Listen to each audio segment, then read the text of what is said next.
In this episode, we're going to unbag some Happy Meal toys from the 80s and take a look at the oldest role-playing game book I have in my collection. So stick around.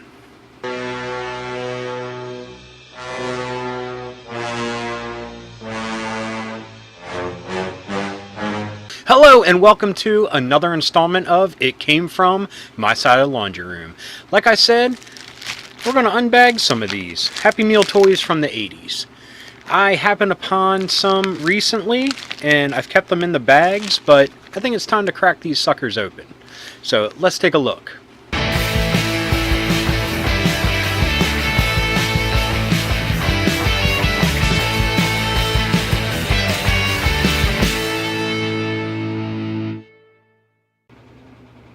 For this installment of Toy-tastic Adventures, I thought it would be cool to unbag some of these vintage Happy Meal toys.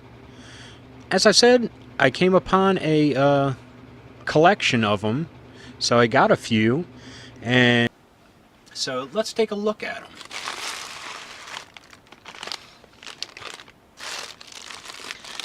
them. Okay, first off,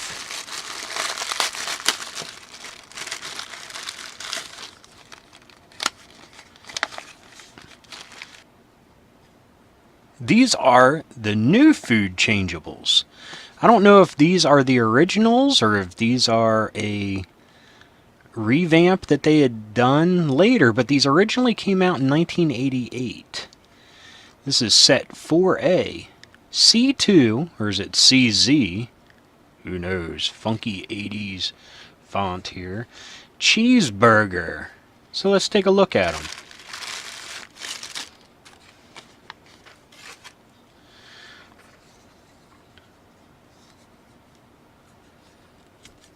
Oh, and here I was assuming these wouldn't be hard to transform. Oh, there we go.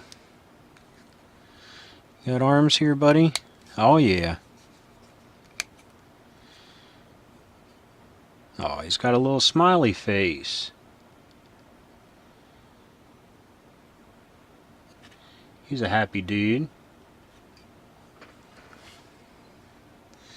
So, he's about as articulated as a Rock Lords figure from the GoBots line. So we can see here, 1988, McDonald's. Still cool nonetheless. So, what goes better with cheeseburger than fries? Oh look, they have instructions, just in case you'll need them. Again, from 1988, this is set 4B, Frybot. I'll have to look into that and see what the set, how those broke down.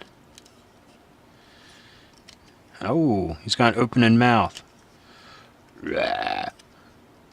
Eat more fries.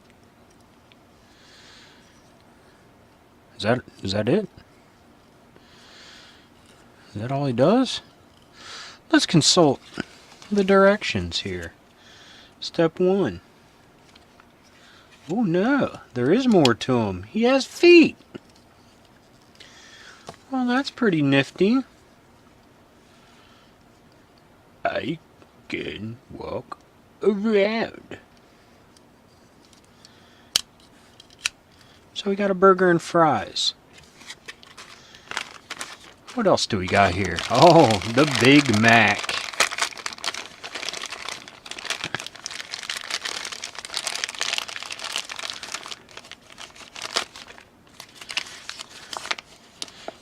Macro Mac, set 3B.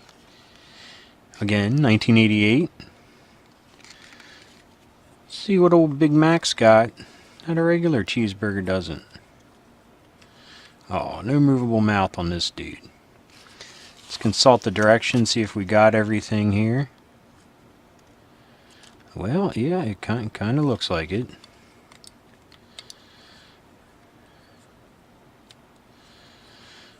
Nice colors, though. Nothing says late 80s toys than these type of colors. Looks a little gruff. A Big Mac. Don't mess with me, suckers.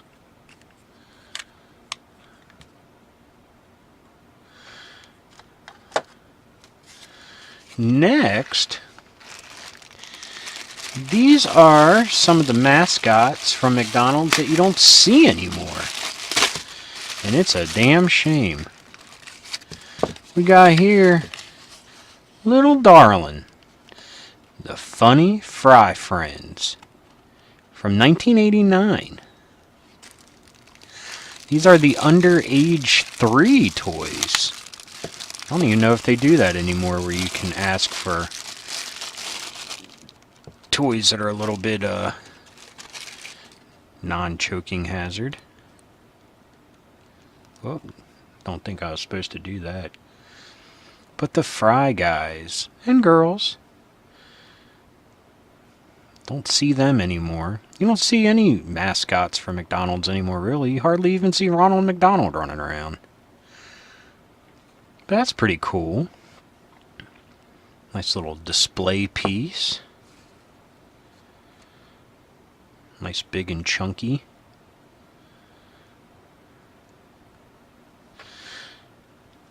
Put her over with the Transformers. And the next one.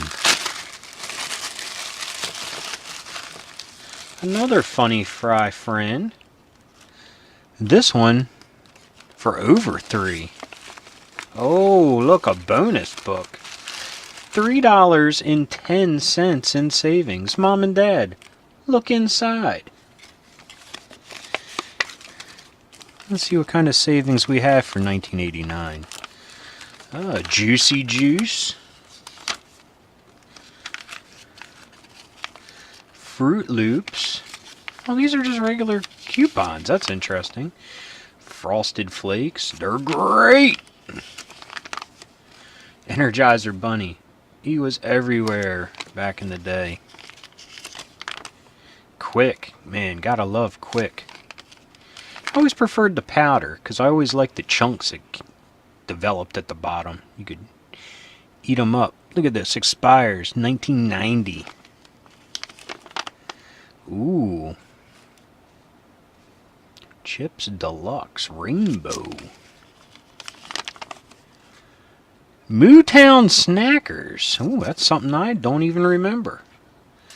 But they look like your typical cheese sticks. Little creepy kids. Sunkiss multivitamins. Interesting. And Jif. Oh, expires 3/13/90. They want you to know that. They highlighted it. They circled it. That's a neat little relic.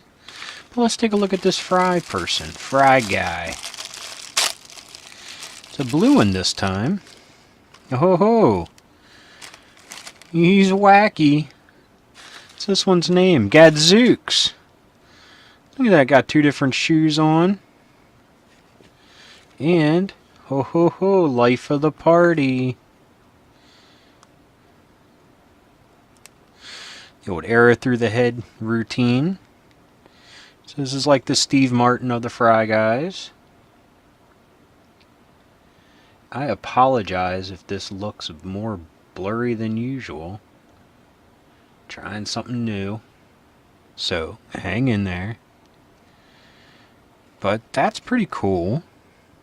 Definitely, like I said, these mascots really aren't around anymore. So, I'm happy to have this. It's just a little bit of my childhood that I can remember. I can hold, I can play with. So, pretty cool. So, that was 5 different Happy Meal toys from the 80s. And like I said, I have a bunch more that we can unbag over time. A lot of them into different themes, have whole series. So thank you. This has been another installment of Toy-tastic Adventures. Like I said, we're also going to take a look at one of the oldest gaming books I have in my collection. It's a little beat up, it's a little worn, and it has a lot of memories for me. But D&D Player's Handbook. Now, before we jump into this book, as you can see, came from the local library. They had to refix the spine, which is probably half my fault from reading the sucker so much growing up. And I eventually saw it for sale in one of their book days, or whatever they would call them, where they would have a lot of their old stock on sale. And I just had to buy it because I have so many fond memories of this book. So let's take a look at it, shall we? In a segment I like to call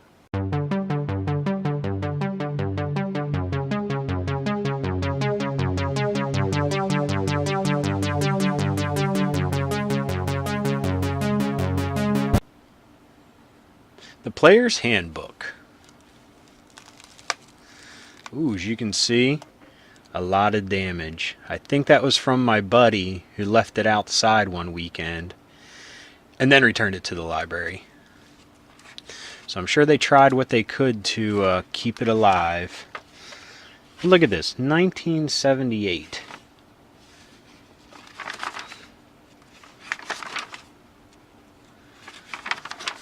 See if I can get both pages here. Kinda, sorta. But this is kinda where it all started. It definitely started for me. Look at this picture. I guess they're saying he ain't a very smart wizard, but here's a very smart wizard because they're going over the intelligence table here. Ooh, they have a dexterity failure. But I just love the art in these old books. It's not the best, but it just has such a feeling to it. Even though it's not the best art, it has a lot of emotion for me behind it.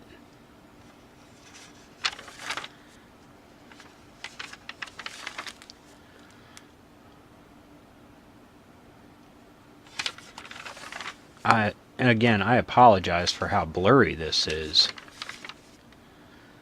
Oh, look. Rogue jacking somebody up there.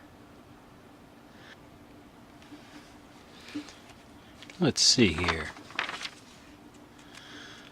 We got base chances to move silently, hide in shadows. Ooh, fees for assassination. Get the level of assassin and the level of the victim, and then you get a price in there. Ooh, damn. You get a 15th level assassin with a 16th plus level target, 250,000 gold pieces. Damn. More monks.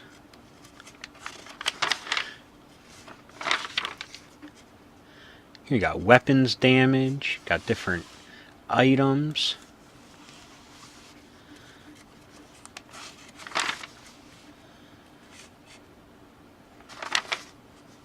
Ooh, magic. You know, I have to admit, in all my years playing D&D, I've never once played a wizard, or a mage, or a cleric. I think I've always been the kick in the door kind of player. I don't want to think or work on spells or have to worry about that shit. I just always want to just grab my sword and go to work. Or dagger or axe or whatever melee weapon I happen to be holding at the time. Here's some more of that incredible art.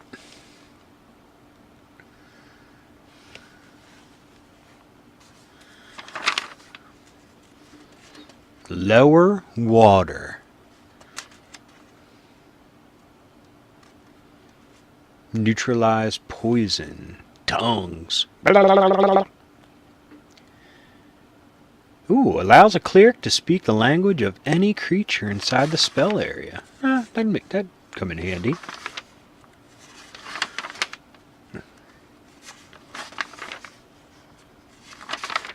A lot of cool spells. Which, like I said, have never tried any. Look at this dude. That almost looks like art that could have been on an arcade cabinet back in the day. With some cool game.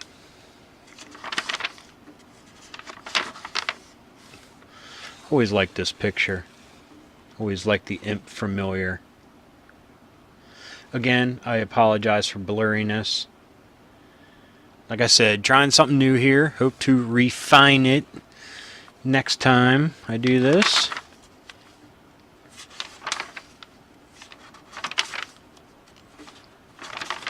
So many memories.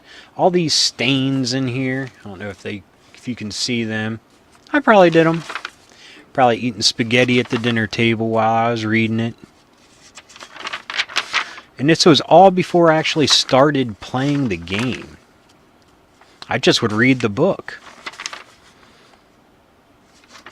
Never thought I'd ever run into anyone else that'd want to play it. My buddy and I would take turns borrowing this from the library. But never once did it dawn on us to actually play it. If anything, you could say we LARPed, live action role playing, and pretended to be these people running around the woods and hitting trees with sticks and shit.